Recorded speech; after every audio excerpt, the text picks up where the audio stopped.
The night I found that little Korean boy crying beside a dumpster in the rain, I had exactly $17 in my purse and nowhere on this earth left to go. 3 days later, 2 men in black suits were standing outside my apartment door at midnight. They weren't police. They weren't asking questions. They were giving me a choice. And the choice they were giving me had nothing to do with law, nothing to do with rights, nothing to do with anything I had ever been taught to believe protected a person in this country. It had to do with power. The kind of power that doesn't need to raise its voice because it has never once needed to. I want you to sit with me, right here.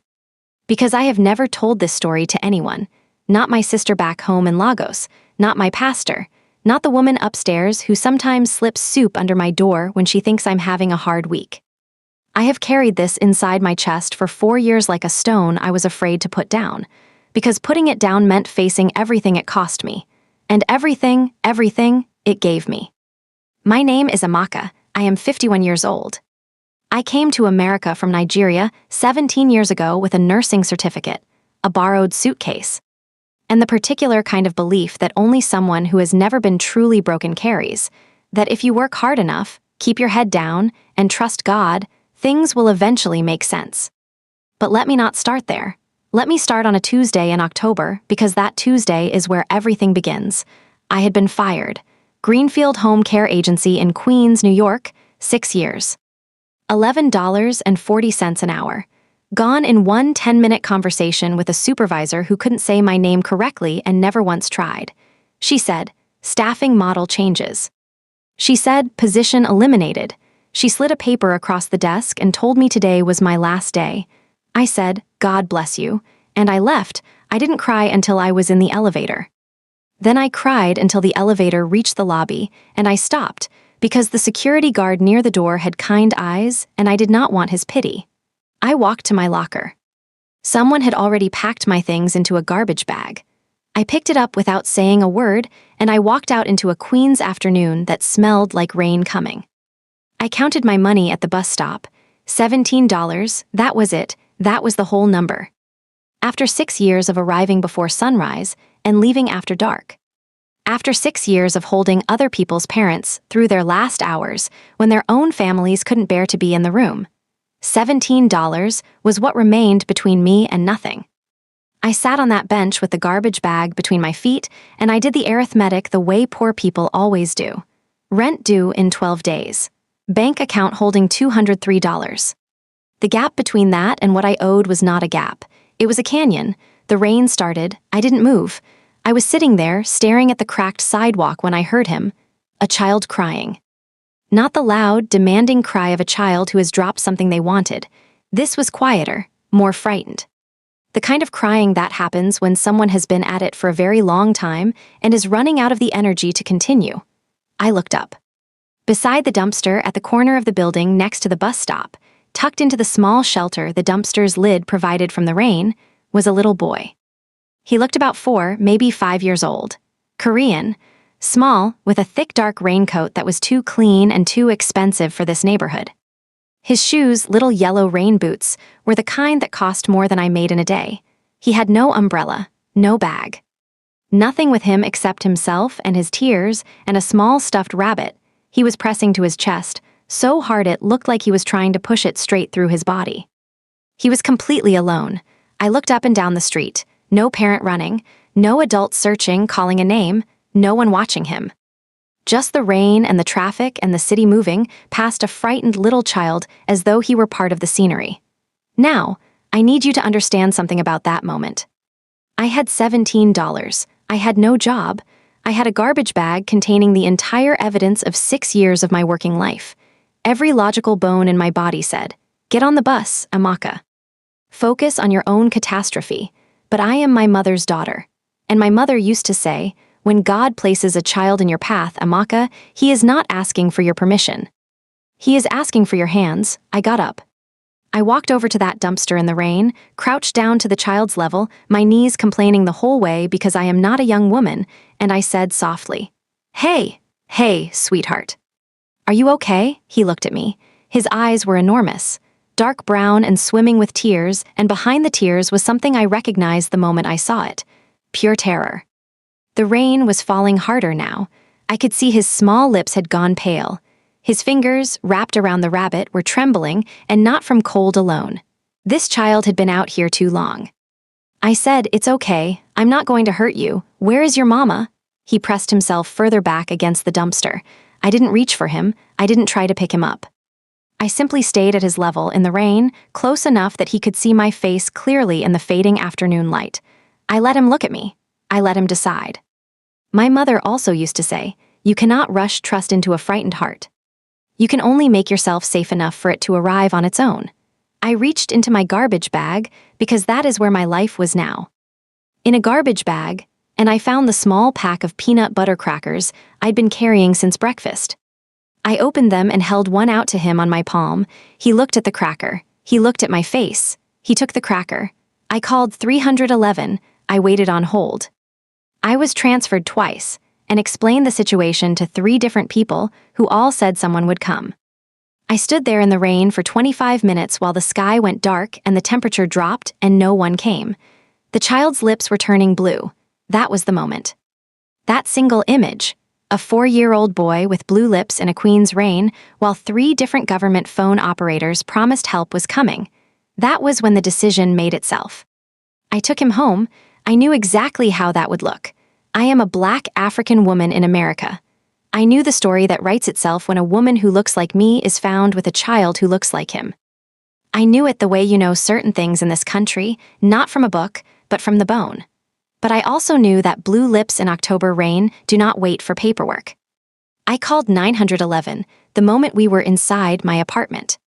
I told them everything, where I had found him, what he was wearing, that I was a licensed home care professional, that I had brought him inside for his immediate safety, and that I was giving them my full name and address. Then I hung up and looked at him standing in my small kitchen, still clutching that gray rabbit, dripping water onto my linoleum floor. I said, "Okay, let's get you warm." I gave him a bath.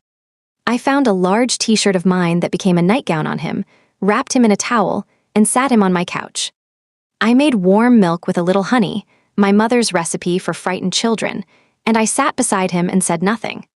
Sometimes the kindest thing you can do for a scared person is simply take up space near them without demanding anything in return. He drank the milk slowly. After a while, he leaned against my arm.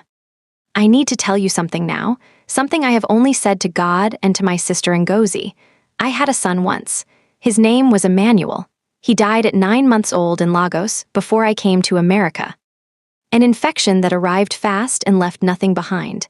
I don't speak about Emmanuel often. I carry him in a place inside me that I have learned to walk around carefully, the way you learn to navigate furniture in the dark. You know it's there. You never stop knowing." But sitting on that couch with a small, frightened, silent child leaning against my arm, smelling of my soap and warm milk, I felt Emmanuel close to me in a way that made my whole chest ache. Not with grief, with something older and quieter than grief, with love that had never had anywhere to go. The police came at 9:30, 2 officers. Kind enough, though I could see them assembling a narrative in their minds as their eyes moved around my apartment. The garbage bag in the corner, the second-hand furniture, the second-hand everything. The child in my oversized shirt. I answered every question, clearly, completely. I showed them my professional certifications. I gave them the 911 call timestamp. I was as steady as I knew how to be, which cost me more than they will ever know. They left me with a case number and the child. He cried when they came in, not from relief at being found, from fear. He hid behind me. I noticed that. I tucked it away. I didn't yet understand what it meant. His name, I would learn much later, was Jehoon. That first night, he didn't tell me his name. That first night, he simply slept on my couch while I sat in the armchair across from him, watching him breathe, because I was afraid he would wake in the dark and not know where he was. He whimpered twice in his sleep. Both times I said, very quietly, "It's Amaka, you're safe, it's Amaka." Both times he settled. In the morning, still wrapped in my old blanket, he looked at me from the couch with those serious, enormous eyes. I said, "Are you hungry?" He nodded. I made rice with a fried egg and a small piece of dried fish, because that was what I had, and I put it in front of him wondering whether a Korean child had ever eaten Nigerian breakfast before. He ate every bit, Then he looked up at me and said very softly in slightly accented English, "More, please." I laughed, the first real laugh I'd had in days. The kind that comes up from somewhere below the ribs without asking permission. I gave him more. By the second day, I knew 3 things about this child. 1, he was more frightened of going back to wherever he came from than he was of staying with me. 2, he understood more English than he initially showed, but he chose his words carefully, the way a child does who has learned that speaking can sometimes make things worse. 3, that stuffed rabbit was the most important object in his world. He would not sleep without it. He held it during meals. When I accidentally knocked it off the couch reaching for the remote, he made a sound I had never heard a child make, not quite a cry, something more primitive, primal. I picked it up immediately and held it out to him, and he clutched it to his chest and rocked slightly. I sat beside him. I rubbed small circles on his back. I said, "I've got you." "I've got you." He looked up at me and said one word, "Halmoni." I didn't know what it meant yet. Later I would learn it means grandmother. On the 3rd day, the men came. Just past 11 at night, I heard them before they knocked, footsteps in the hallway that stopped too long outside my door. My building's hallway light flickers at a rhythm I know the way I know my own heartbeat. Those footsteps stopped during the quiet between flickers. That is not how people looking for a lost child move through a hallway. The knock was soft, almost polite, which was somehow more frightening than loud would have been. I went to the door. I did not open it. I looked through the peephole. 2 men, both Korean. Both in dark suits that fit them too precisely. Not the suits of men who dressed up for the occasion, but the suits of men who always dressed this way. Both standing with a stillness that people learn rather than carry naturally. The particular stillness of men who are accustomed to waiting, because waiting is part of their work. My hand rested on the doorknob and did not move further. "Who is it?" I asked. One of them said, in careful, practiced English, "We are here for the boy." Inside my chest, 15 things happened at once. "What boy?" I said. A pause, the kind that tells you the person on the other side was expecting a different answer. "The boy you found, we know you have him, we only want to take him home." Home. Something about that word and that voice at that hour made my skin go cold. I said, "I found a child and I called the police immediately. I have a case number. If you have a legal claim to this child, you can present it to the NYPD through proper channels." Another pause, longer. "Mrs. Amaka," the man said. And the fact that he knew my name, my full name, not just a first name, my full name, made the hairs along my arms rise one by one. "Mr. Han would very much like to speak with you. Mr. Han." I filed that name away. "Not tonight," I said. The silence on the other side of that door lasted a long time. Then, "Tomorrow, then, Mr. Han hopes you will accept his invitation." And they were gone. I stood at that door for a full minute after their footsteps faded, listening to my own breathing, listening to the building settle, listening to the small sound of Jihoon shifting in his sleep on my couch. Then I walked to my kitchen table, opened my laptop, and I started looking. I want to tell you about the next 2 hours, because I need you to understand what it felt like to be me, sitting in a small Queens apartment at midnight, searching for the name of the man whose people had just knocked on my door. Han, Korean Organized Crime, New York. I didn't find headlines. I didn't find dramatic exposés. What I found was worse, shadows, references buried in court documents from dismissed cases. A footnote in an investigative piece about business fronts in Flushing that used the phrase associated entities in the careful way journalists write when they know more than they can print. A New York Times business section photograph from 6 years before. A charity gala, formally dressed people, and standing slightly apart from all of them. A silver-haired Korean man of perhaps 70 who wore his separation from the crowd the way a king wears a crown without thinking about it, because it has always simply been true. The caption read, Han Seojun, founder and CEO of Hanul Group, international investment firm. I sat with that photograph for a long time. His eyes gave away nothing. Not coldness exactly. Something more complete than coldness. The eyes of a man who had decided, at some point long ago, that the world would see exactly what he chose to show it and nothing more. Then I looked across the room at Jihoon sleeping, his small chest rising and falling, the rabbit tucked under his chin, his face, in sleep, finally unguarded, just a child, just a little boy. And then the fear arrived. The real fear, not the managed, professional kind I had performed at the door, the kind that lives in the stomach. That makes your hands cold and your thoughts fast and jagged. Amaka asterisk, I said to myself. You are a 51-year-old Nigerian woman with no job, $17, and no one in the city who knows what you're sitting in the middle of. I thought about calling the police again. And then I thought about what the police would do with a black woman who had kept a Korean child in her apartment for 3 days, whose story they had never fully followed up on, who was now claiming that men connected to organized crime had knocked on her door. I thought about how that report would read. I thought about Jihoon waking up tomorrow and looking at me with those eyes. I sat in the dark for a long time, then something settled in me. Not bravery, I want to be clear, it was not bravery. It was something quieter and more stubborn than bravery.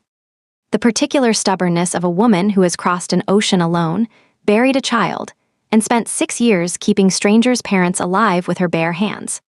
I said to myself, tomorrow you're going to look this man in the eye, and you're going to make sure this boy is safe before you let go of him. That's all. That's the whole job. I closed the laptop. I moved my chair to face the couch, and I watched Jihoon breathe until morning came. The call came at 7, a woman, perfect formal English. Mr. Han requested the pleasure of my company at breakfast, an address in Flushing. I said, the child comes with me or I don't come. Silence. Then, of course. The car that arrived at 9 was a black SUV so immaculate it looked as though it had never once touched a real road. The driver didn't speak. Jihoon sat beside me in the back seat with his seatbelt carefully buckled and held my hand the entire way.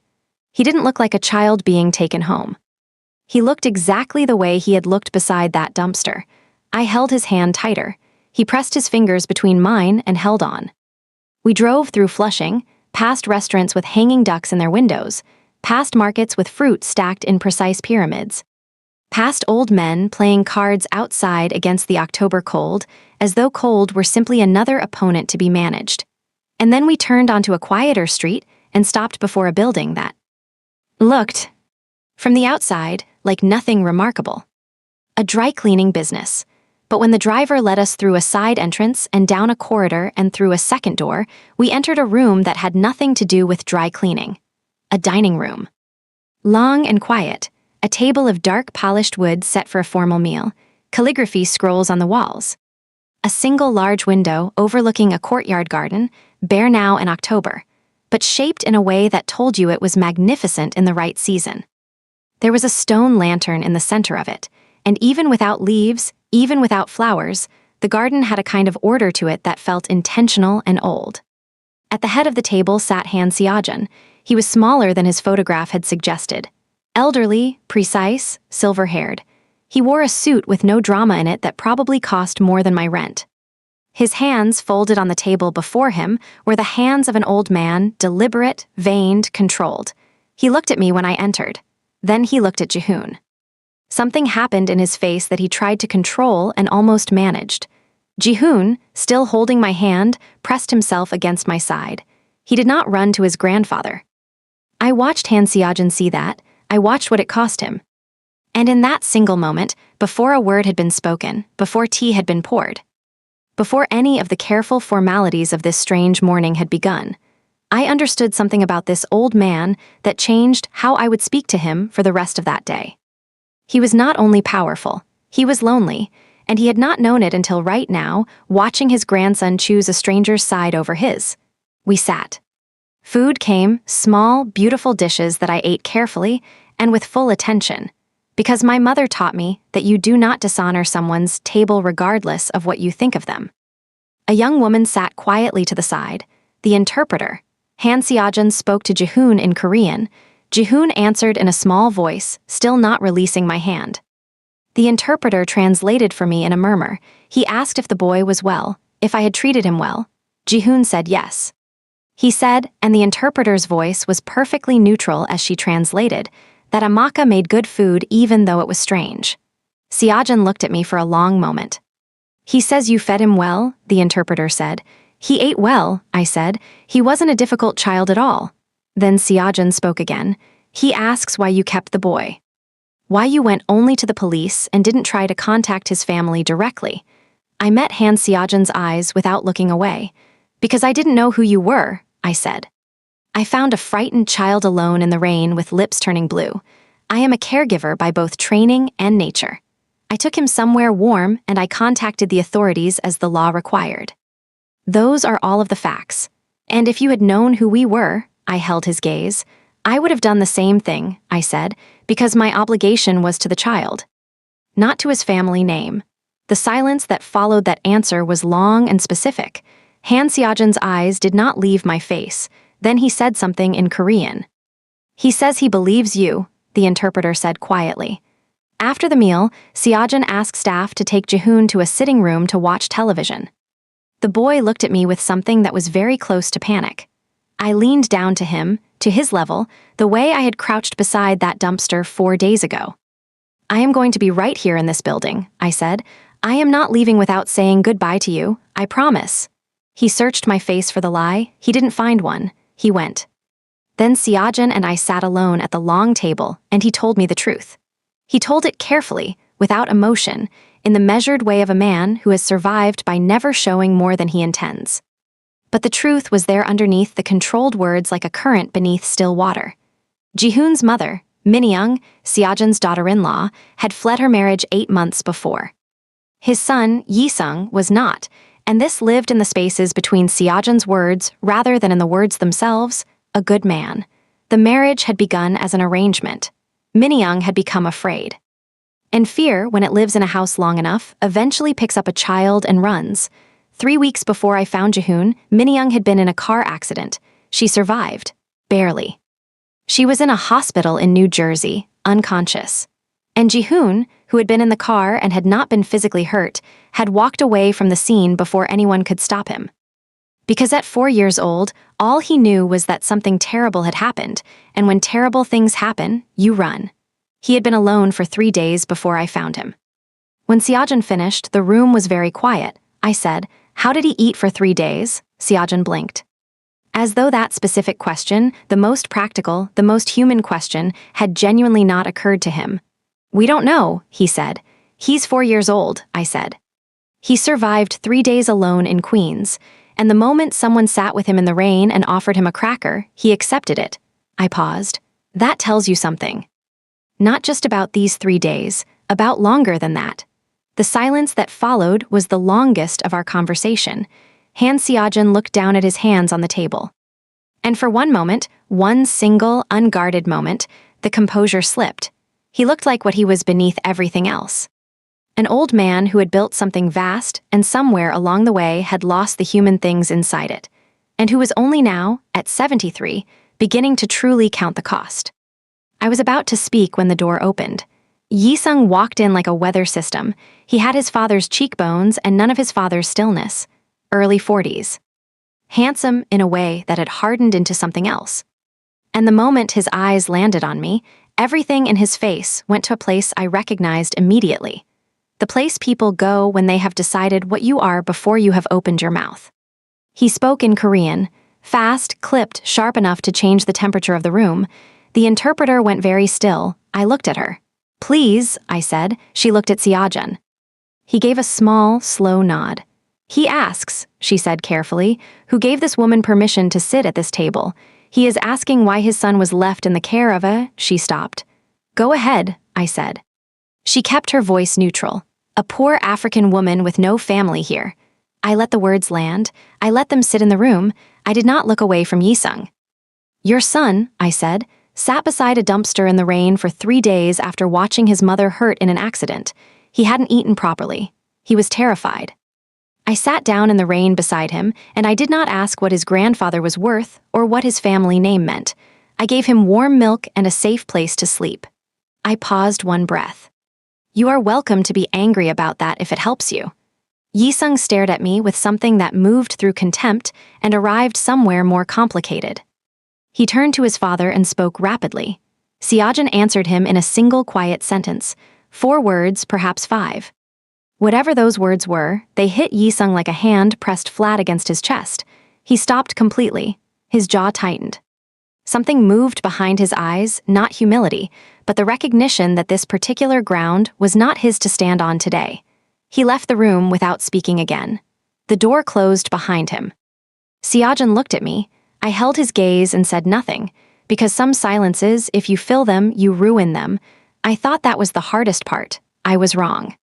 2 days later, a woman from Child Protective Services came to my apartment with a lawyer I had never met, and informed me I was being investigated for the unlawful detainment of a minor. Yi-sung had filed a report. I want to tell you what that felt like, not the summary of it. The actual feeling, because I think you deserve to know, and I think some of you watching this already know it from your own lives. I sat across from that CPS worker in my own kitchen.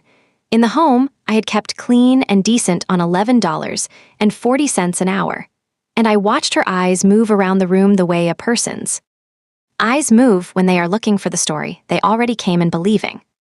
The second-hand couch, the old curtains, the garbage bag I still hadn't fully unpacked because unpacking it meant accepting the job loss was real. She asked me questions in the tone people use when they believe they already know the answers and are simply collecting confirmation.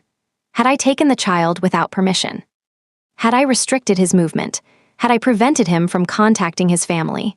I answered every question with complete, documented truth. I showed her the 911 call log with its timestamp. I showed her the police case number. I laid my nursing certification and my home care license on the table between us like evidence of a life she had not bothered to imagine before walking through my door. I was so calm on the outside. On the inside, I was someone else entirely. On the inside, I was a Nigerian woman far from home with no job and $17, who had pulled a blue-lipped child out of the rain, and was now sitting in her own kitchen being investigated for it. On the inside, I was thinking about Emmanuel, not as a tool, not as an explanation for why I did what I did. Just him, just my son, 9 months old and gone, the weight of him, the smell of him. The way he used to grab my finger with his whole fist. I thought, Emmanuel, your mother is in trouble. And I thought, Emmanuel, your mother is not going to break. When they left, I sat on my kitchen floor, not dramatically. Not with weeping and falling. I simply sat down on the linoleum because my legs decided they had been holding me up long enough and it was time to rest. I sat there for a long time. Then I picked up my phone and I called my sister Ngozi. She answered on the second ring. She said, Amaka, just my name, just those 3 syllables in her voice. And something in me that had been locked tight since the elevator at Greenfield, since the bus stop bench, since the knock at midnight, something cracked open. I told her everything, all of it. When I finished, there was a silence from Lagos that crossed all that ocean and still felt close enough to touch. Then Ngozi said, Amaka, you did right. Whatever comes from right, it was still right. You hear me? A pause. Hold your spine straight. I held it. The investigation lasted 11 days. During those 11 days, I did not see Jihoon. I didn't know where he was. I didn't know if he was frightened again. I didn't know if anyone was sitting beside him when he whimpered in the night, or if the rabbit was still with him, or if he had asked for me. I found work cash evenings at a Caribbean restaurant nearby, helping in the kitchen. Not enough, but something. I applied for 3 care positions. I did not sleep well.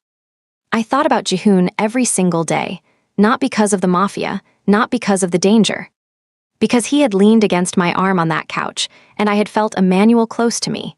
And some connections, once they form, do not unknit themselves simply because circumstances demand it. On the 11th day, a different lawyer called, not Yi-sung's lawyer. Han Seojan's personal attorney. He said the CPS investigation had been closed, all findings cleared. The original complaint had been formally withdrawn. He said, Mr. Han would like to meet with you again if you're willing. I said, will his son be present? A pause. No. Then yes, I said. This meeting was different from the first. No formal table, no ritual of food and formality. Just Seojan in a sitting room with 2 chairs, and the interpreter, and the gray October light coming through a window that looked out onto the courtyard garden with its stone lantern. He looked older than the last time. Or perhaps I was simply seeing him more clearly now, without the architecture of the formal breakfast around him. He said through the interpreter, I want to apologize for what my son did to you. I said, is Jihoon all right? A pause, something shifted in the old man's face. You ask about the boy before you accept the apology, he said. The apology can wait, I said. He cannot. Siajan was quiet for a moment that felt longer than it was. He is with his mother, he said. Minyoung woke from her coma 6 days ago. Jihoon is with her. I closed my eyes. Thank you, I said inside myself, to God, to Emmanuel. To whoever arranges these things. And the rabbit, I said. Siajan looked at me with an expression I couldn't immediately name. It was his mother's gift to him, he said slowly. When she left our house, she bought it herself for him so he would have something of her to hold. And there it was, the thing I had felt but hadn't fully understood. That rabbit was Minyoung.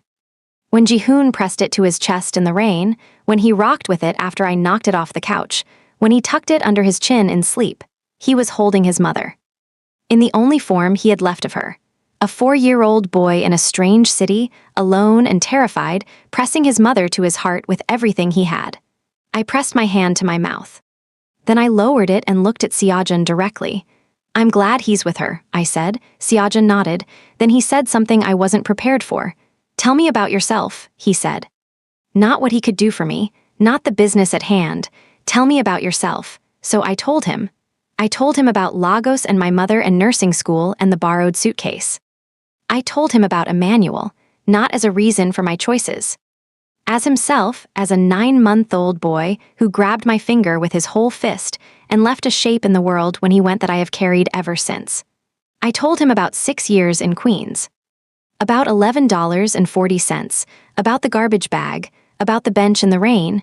He listened without interrupting. When I finished, he was quiet for a long time. Then he said, in English directly, without the interpreter for the first time, my wife died 11 years ago. My son became someone I do not recognize. And my grandson was a stranger to me long before he was lost. He looked at the garden. You sat in the rain for a child who had every reason to fear you, he said. He didn't fear me, I said.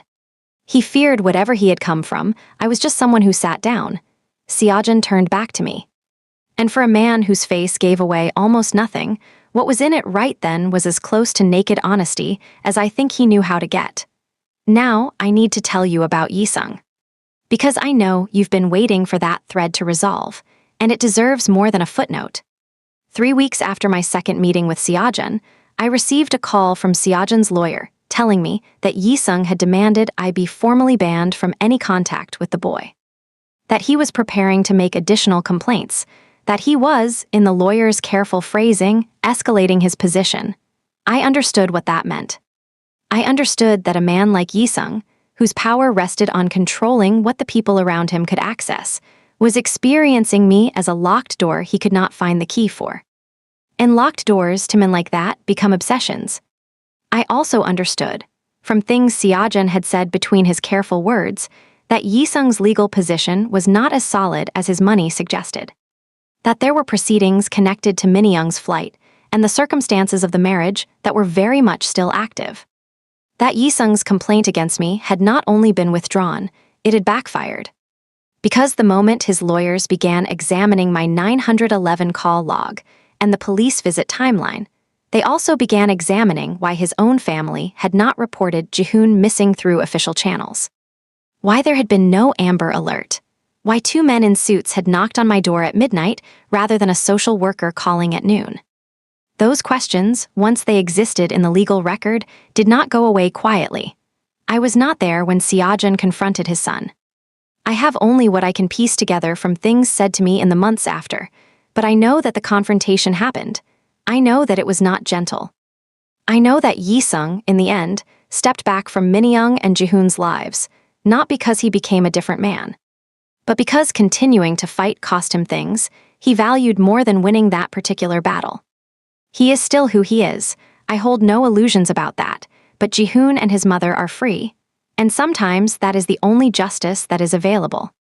And sometimes, when you have been sitting in the rain long enough, you learn to accept it. Siajan offered me a position. I need to be honest about this part, because I don't want you to think I walked into a fairy tale. He offered it carefully and explained it fully. His company had recently purchased 3 assisted living facilities in Queens and the Bronx. They were understaffed. The quality of care was poor relative to what it should be. He needed someone with real, ground-level experience in elder care to go into those facilities, to be present, to rebuild what had been neglected. The salary he named made me sit very still. I said, "Why me?" he said. "Because you sat in the rain." I said, "That's not a professional qualification." He said, "For most positions, no. For this one, it is the only qualification that finally matters." I looked at him for a long time. I thought about 6 years at $11.40 an hour. I thought about Mrs. Patterson on Hillside Avenue, who used to hold my hand on Friday evenings and say I had the hands of someone's grandmother. I thought about what I knew how to do, not from a management manual, but from years of being the person in the room when no one else could stand to stay. I said, "I want a proper contract. Legal employment status, full benefits, authority to hire my own care staff within your parameters. And I want to see Jihoon before I give you my answer." Han Seojun looked at me across the sitting room, then he nodded. I saw Jihoon 2 weeks later. Minyoung was still recovering, but she was mobile, and she had agreed to a meeting. She was a small woman with a careful posture and eyes that had processed things and were still working through the aftermath, which I understood without needing it explained. Jihoon came running across the room when he saw me. He ran with the full, uninhibited abandon that children run with when they have decided absolutely that someone is safe. Arms open. No hesitation. He ran into me, and I caught him and held on. I held him the way I had never let myself hold him in those 3 days, because in those 3 days I had been so careful, so professional, so aware of every line I should not cross. Now I held him like what he was, like someone I loved. I felt his heartbeat against my chest, and I said into the top of his head very quietly, "You're okay. You're okay, sweetheart." Minyoung stood a few feet away, watching us. After a moment she said, in careful English, "He talks about you. He says Ada, he says Amaka. He says it when he wakes up sometimes. In the night." I looked at her over Jihoon's head. There was a moment between us then, 2 women standing in a room, each carrying losses the other couldn't fully see, each having survived something that had tried very hard to finish her. The particular understanding that exists between women who have protected something small and beloved at great cost to themselves. We didn't need many words. "He was very brave," I said. "For 3 days alone, he was extraordinary." Her eyes filled, she nodded. When Jihoon finally released me, he reached into his little jacket pocket with the serious concentration of someone retrieving something important. He pulled out a peanut butter cracker. He held it out to me on his palm. I looked at it. I looked at his face. And I started laughing, the kind of laughing that has crying woven all the way through it, the kind that comes when your heart is too full to hold only one emotion.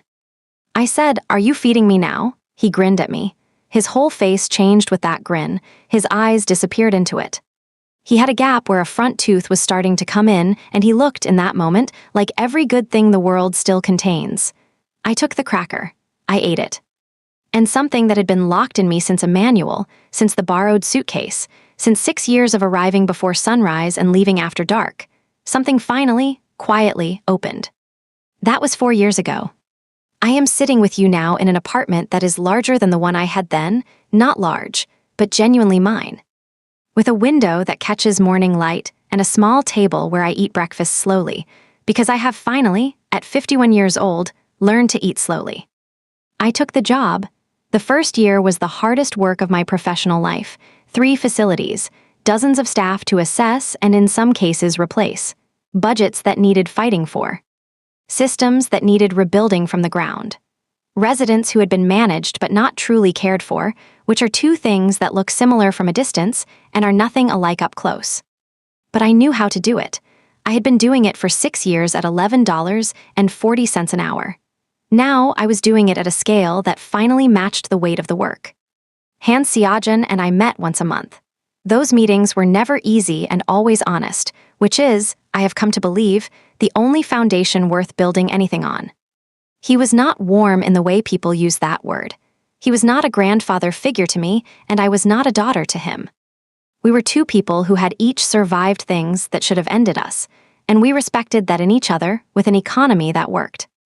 He told me once, near the end of my first year, that after his wife died, he had not once had a conversation that felt completely honest. "Until the breakfast," he said, "I didn't say anything. I understood it, Minyoung built a small life in Brooklyn. She began working at a language school. She was careful and deliberate, and constructing something piece by piece, and I recognized the particular care of someone who has had things taken and is now building again with their eyes fully open. She and I see each other, not constantly, not with a formal name attached to what we are to each other, but some Saturdays she brings Jihoon to my apartment and I cook. I make rice and fried egg and dried fish, and she eats it the way he did that very first morning, with full attention, and then looks up for more. Jihoon is 8 years old now, tall for his age. Furiously curious about everything, which is what happens, I think, to children who survive by being very alert. The alertness becomes curiosity once they are finally safe. He asked me last year why I came to get him from beside the trash. I said, because you were crying in the rain and you were alone, and that is not where a person should be. He thought about it with the serious concentration he brings to everything. He said, but you didn't know me. No, I said. So why? I looked at this 8-year-old boy with his enormous dark eyes and his gray rabbit on the shelf behind him, because he no longer carried it everywhere. But it lived on a shelf in his room, because some objects are too important to put away completely. I said, because your heart called to mine, and my heart heard it, and that is enough reason for anything. He accepted that completely. Children, I have learned, are far more comfortable with the truth than we give them credit for. There is one more thing I want to tell you. This past Lunar New Year, I received a card in the mail. From Han Seojun. A small card, expensive paper, the kind of handwriting that belongs to someone who learned it formally and never forgot. 3 sentences in English, which told me he had written it himself without the interpreter. It said, my wife used to say that people who choose kindness, when it costs them something, are the only ones worth knowing. I did not understand what she meant for most of my life. I understand it now. Thank you for sitting in the rain. That card is on my refrigerator. Beside it, held up by a small magnet, is a photograph Minyoung sent me. Jihoon in his school uniform, grinning a gap-toothed grin, looking directly at the camera with the particular confidence of a child who knows, in the deepest part of himself, that he is loved. I look at that photograph every morning. I am not a woman who believes in simple answers. Life has been too long and too specific for me to tell you that kindness always keeps you safe, or that doing right always protects you from harm. I know better. I have the evidence written in my own history. But I know this. There are moments in a life when you arrive at a choice that nobody told you was coming. When everything in you that is tired and poor and afraid and bone-weary says, keep walking, and something else, something older, something that lives below thought says, stop. I stopped.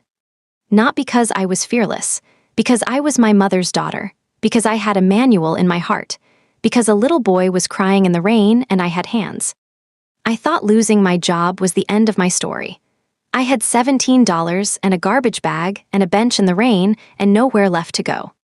I did not know that a frightened little boy crouched beside a dumpster was the beginning of the family my heart had never stopped quietly waiting for.